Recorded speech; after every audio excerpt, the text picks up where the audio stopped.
Hello and welcome back to Hustle.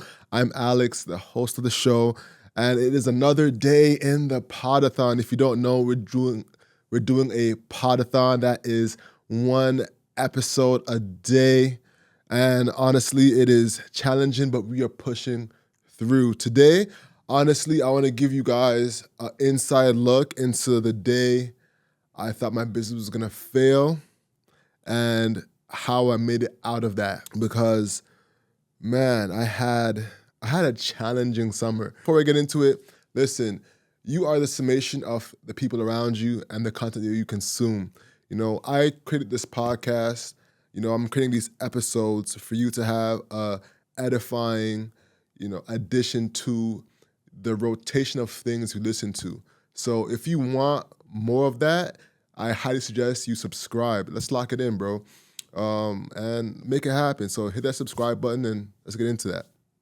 So this summer was one of the most pivotal summers for me as a business owner.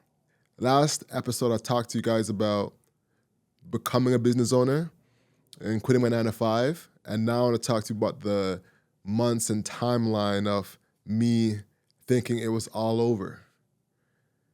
So in this process, there's going to be ups and downs, of course, right? There's a much cliche thing to ever say, but one of the biggest lessons I learned over this last few months is knowing that God really does have your back, and not to be prosperity gospel, because please, that ain't me. That is not me, my guy. But before this, I don't know if y'all know, but I was doing Facebook ad marketing. I used to work with agencies. I did the ads for software companies. A few episodes back, before the Podathon, you can see Noodles on the show, and I did all their marketing. They were an influencer marketing app, and they ended up selling for $13 million, and that was all through the growth marketing that I did. And even though I was doing all that marketing, I had a lot of losses, and this is one thing that marketers will never tell you about. They won't, they won't ever share it because if you're a chef, you have some bad plates. If you're an NBA star, you have some bad games. But as a marketer, you try to tuck those losses in as as deep as you can tuck them. And what sucks about it is that people lose their money, you know, and seeing customers, your clients lose their own money, boy, like that shit, that shit is like an air ball with the ball hitting the 3-point line, bro. Like it is one of the most gut wrenching things to experience. And I've had one or two of those, not many, not many. But when I went through those, it felt bad. I remember I had a client that was a beauty client, and she had like a eyeshadow. And look at me. What do I have to do with eyeshadow? Let's be very real. Like me marketing eyeshadow was a f up from the beginning, and that went exactly as you could expect. It went straight to the toilet, bro. And that took a knock to my confidence, and I had a few W's, but then a few L's, and it felt like it was just a staggering level of wins. I wasn't confident. I didn't feel like I was Curry with it. I felt like I was Draymond Green at the 3-point. So I definitely lost my confidence, and I started to believe with I started to believe this narrative that keeps going all through socials, which is you should only focus on organic content, focus on documenting, focus on getting the word out organically, create TikToks, create posts on your socials. You should have social media managers. You should be posting 3 times a day. And that was my narrative. So as I was launching the business, I gotten some good content. I started posting in Facebook groups and Instagram groups, started documenting on TikTok. And I started getting a 1-2 client. I'm like, okay, cool. We have a process. Let's make this happen. TikTok is the thing. Started documenting on TikTok, posting. And as I'm doing this, things start to dry up quick. And bills start coming up. And I'm honestly looking like, what am I going to do? You know that you know that meme of Travis Scott shaking his head? Like, bro, what am I going to do? And I was really thinking that it was going to be a wrap for me. And honestly, I started getting on my knees and praying and being like, God, like, you gave me this opportunity. Like the odds of this happening was crazy. What are the odds of like a studio like this coming to life? And I honestly was so shocked by it. I'm like, this is how it ends. This is how it finishes. I had an intern that was working with me, and her internship was coming to an end. And I was like, yo, with her internship coming to an end, now I gotta pay that rate, if I want to keep her around. And she was absolutely killing it. So I'm like, yo, I don't know what I'm about to do. So I started asking God for a sign, God, show me your way. And I started going for walks. I started trying to get outside of my head and just get some air consistently, As I'm going for these walks, I start getting calls from Facebook. Because remember, I used to do Facebook marketing. And for my time with Node and all the clients, Facebook would call me all the time. And I'm thinking, Facebook, they always have like a third party that they hire. Some people in India or somewhere in like Arkansas that they hire to call people to try and sell them to get ads running again. So I'm like, ain't nothing. Bang, hang up the phone. Hey, what's going on? Hey, this is Facebook. Bang. And I'm like, man, God, please show me a sign. Please show me a sign. And one day on these walks, I get another call from Facebook. And I'm like, you know what? What do I have to lose? Let me take this call. Mind you, I ain't got a dime to spend from what it feels like. There's a past podcast guest named Rennie. She has her podcast is called Don't Go Broke Trying. And I'm like, dog, I'm about to be broke trying. Honestly. And I answered the call. And I'm like, hey, what's going on? And she starts talking, and I'm like, oh my gosh, Facebook rep talk, da-da-da-da-da.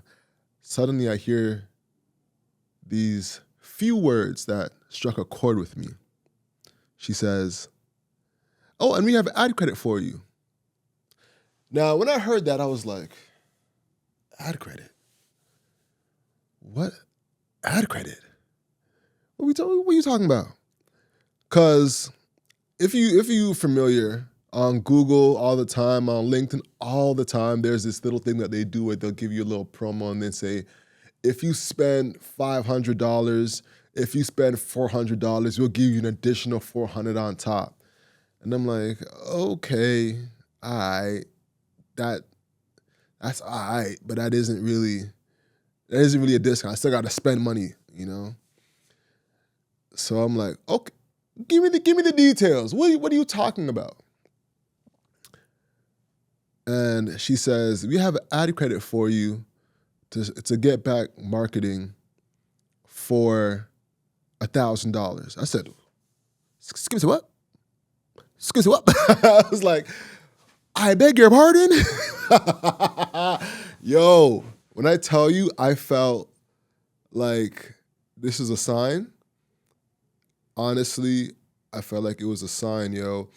And at first I wasn't answering because I was thinking my talents of all the years I spent Facebook marketing, the losses I took are outweighing the wins I had, So some of the points I want to drive home with you is, how are you weighing your wins and losses?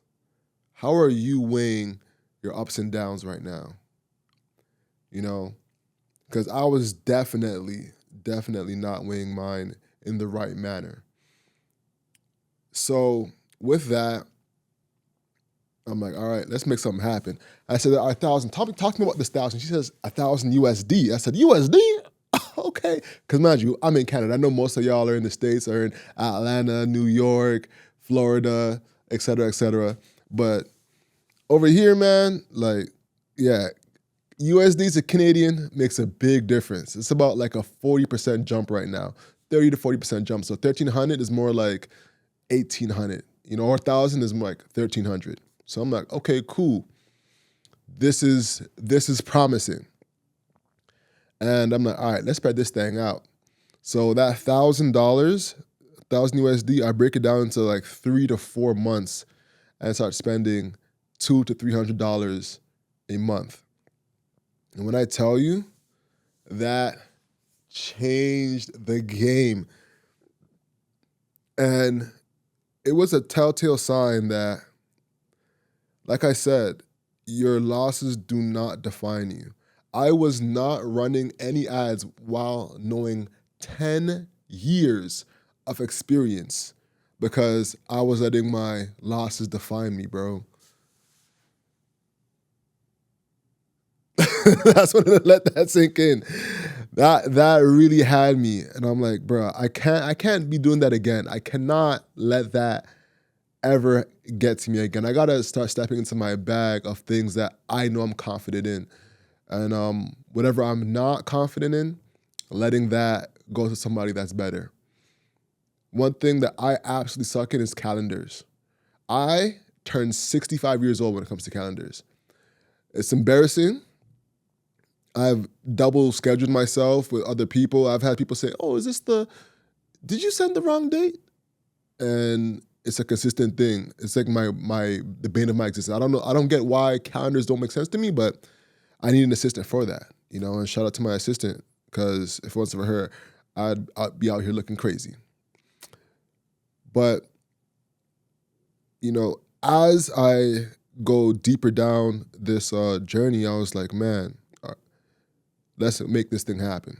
So I launched the ads, and let me tell you the results. I spent $150 the first to go around, and made about 1,000. And by the end of it, I was getting about 8 to 10x ROAS, return on ad spend, overall, and it was having a network effect.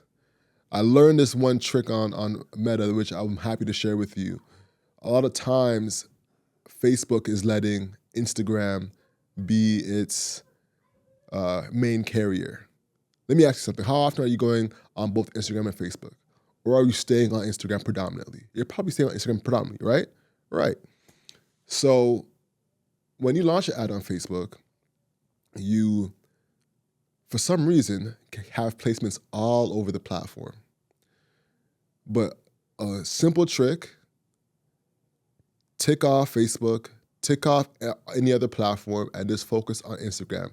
Instagram feeds, Instagram stories. And I'm telling you, it'll make a world of difference. And that's what I did. And honestly, during that time, I started running in June, late June to July. By August, we had about 27 clients that was coming in, and the team was like, we're stretched super thin. We need to figure something out. So that's like the story I wanted to leave you with today, guys. That was one of the biggest wins through like my like tragic trauma, like thinking it's a wrap. I'm gonna have to go back to my old boss tucking my tail between my legs, So yeah, I would love to know your thoughts on this. Honestly, with this, I was like, man, I gotta leverage this skill and go deeper on it, and maybe even help people with it, because I started helping other people and people are getting results too. But I don't want to make this an ad. Please don't think I'm an ad. Ain't no course that's being promoted right now, so this is not an ad. But yeah, I just wanted to share that with you for today's pod. With that being said, hustle what you can control. So control your grind and control your life. I'm gonna see you tomorrow. Peace.